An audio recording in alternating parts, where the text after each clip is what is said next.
shake your booties for black NERDSoul, late healthcare at OneYoungsta, holding down, give you that street geek and NERDSoul, and I'm here with Marqueeda LaStar from Black Girl Nerds. We are back.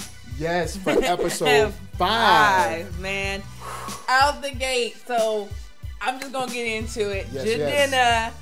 Long Live the Chief. That's my jam, and that's like my that pretend boyfriend. That song is dope. I got much love for you, Jadena. Call me. That song is dope. That song is dope. I gotta give that song is some fire, man. There's some flames on that joint. That's gonna be like the fast part that hits you. You're thinking this is gonna be a fast part episode, and then it kind of hits the brakes. Yeah, it hits the brakes a little bit, and then it shifts gears into a sort of like a Shaft, like almost like a Shaft movie, where like the whole hood is coming to him to like help us. They're doing this to us. Right. You know, they took this from me. They broke this, and he's like running around just fixing like little things around the hood. And I really enjoyed that part. Yeah. And it's funny because this episode took a couple of turns. It did.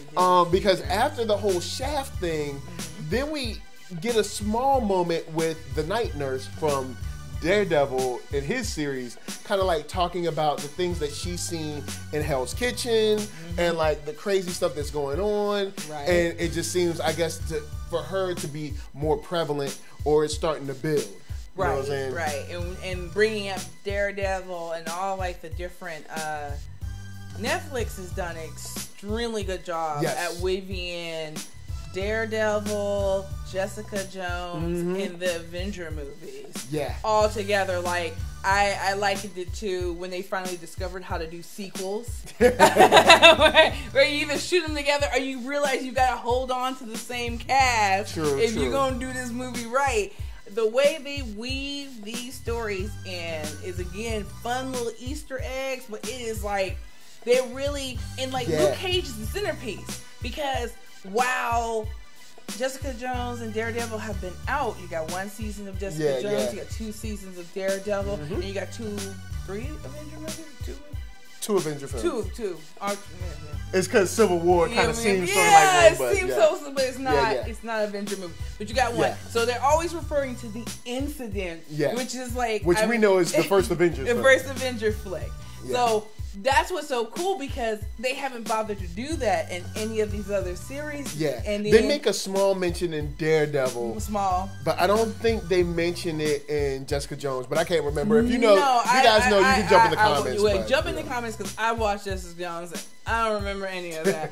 So I'm just saying, it's not even subtle. It's like it's apparent if you're familiar with all these different shows and movies. But it is not labored. It is extremely clever. It's very well done. I mean, other people that will go on name, other comic major too. You know who I'm talking about. You know, it ain't Marvel, so it's take note.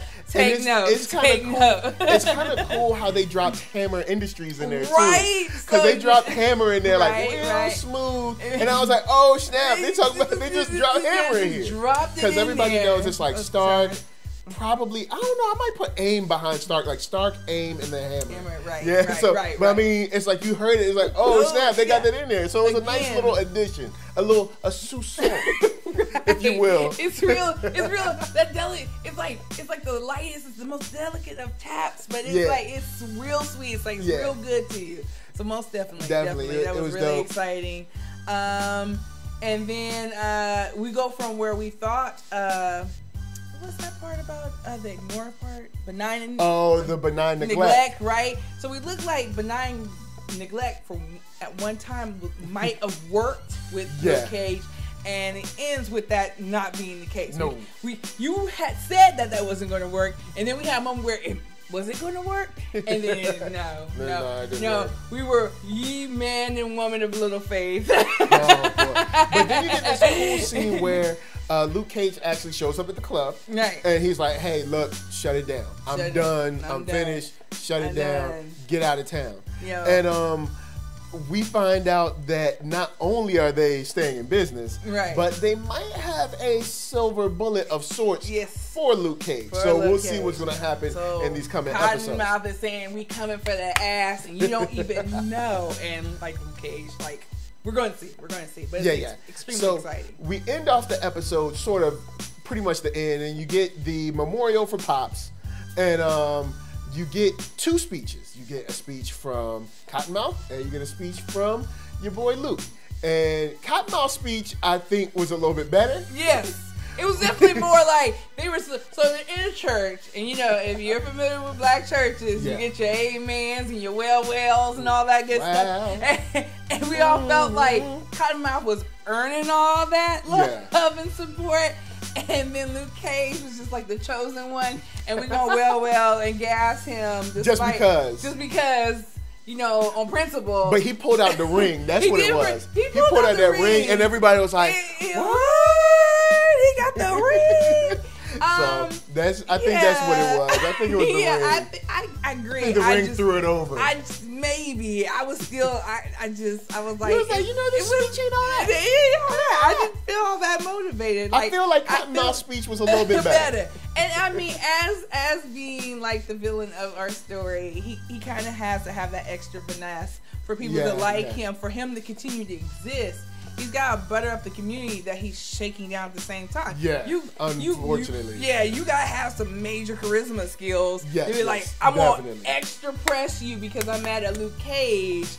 And I'm going to try to, it was an attempt to get the community to go at Luke Cage because Cottonmouth realized at the time when he started this shit, they couldn't touch him. And it kind of just totally failed. It didn't backfire because it wasn't like but it just didn't work. It just didn't work as he thought it would. I mean, there was Aisha who had the plan of coming at him, but Luke Cage kind of killed all that with smashing the gun. So out of that. But all in all, this was a very cool episode. You guys jump down in the comments, holler at us, let us know what you loved about episode 5 of Luke Cage.